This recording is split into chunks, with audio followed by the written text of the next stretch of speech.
Doing this for you. Is paranoia justified even if you put others in danger? Even if your fears become reality, does that justify committing acts against another person's will? Today, we'll explore the dangers of paranoia in 10 Cloverfield Lane. Michelle, our main character, is driven off the road after leaving her boyfriend due to an argument.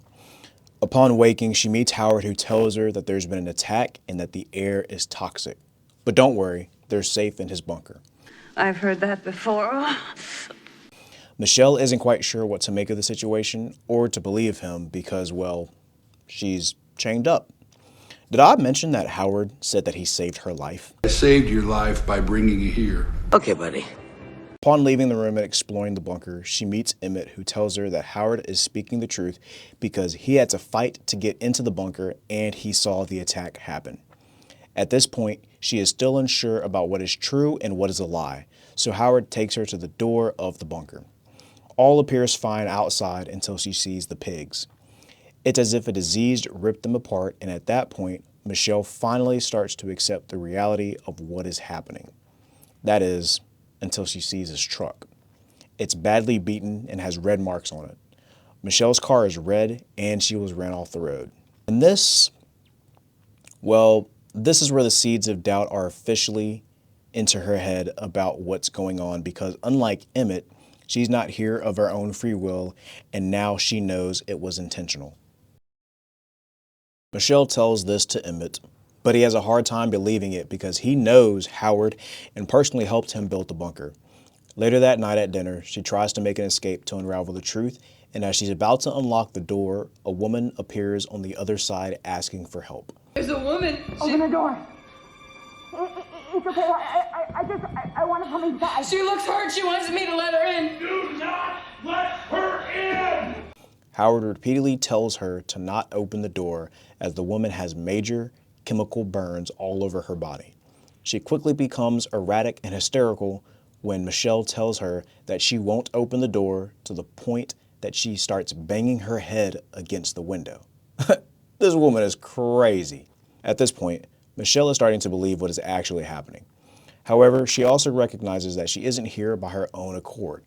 So the question remains, did his paranoia save Michelle, and was it justified? After the ordeal with the lady at the door, Howard tells Michelle to stitch up the wound that she inflicted upon him.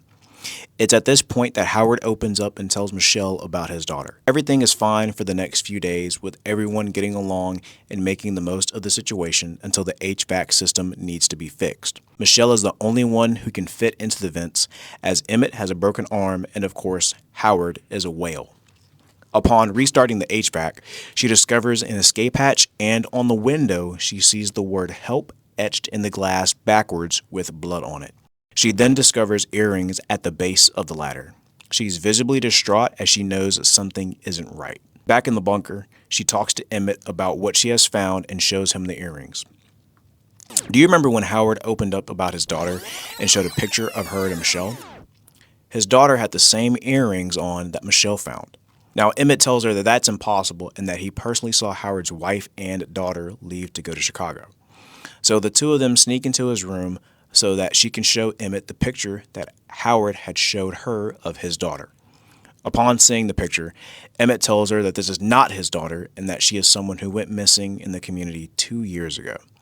He also tells her that her body was never found. When they put the picture back in the book, another one falls out, and it's a picture of both Howard and the missing girl in the bunker wearing the shirt that Michelle is now wearing. Realizing that he kidnapped and likely killed her, they formulate a plan to escape. I think I can only make one, but it's a start. No kidding.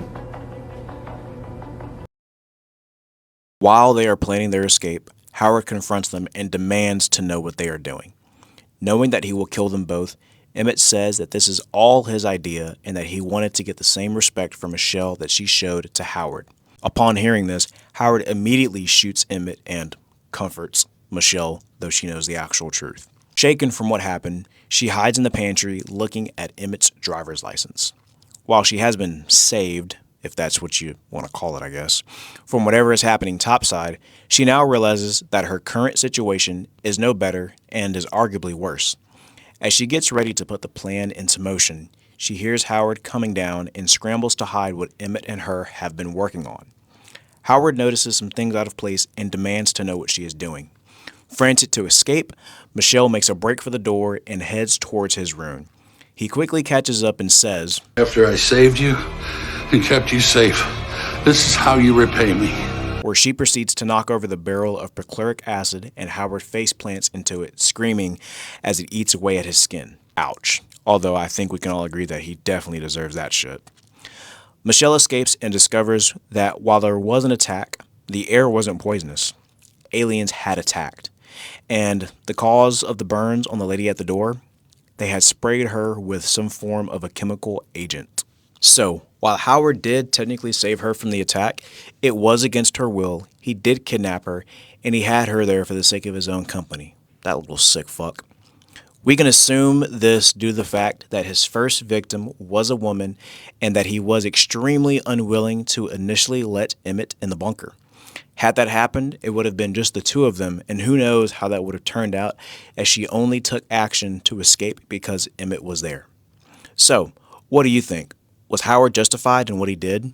Should Michelle have been thankful that she was safe from the aliens?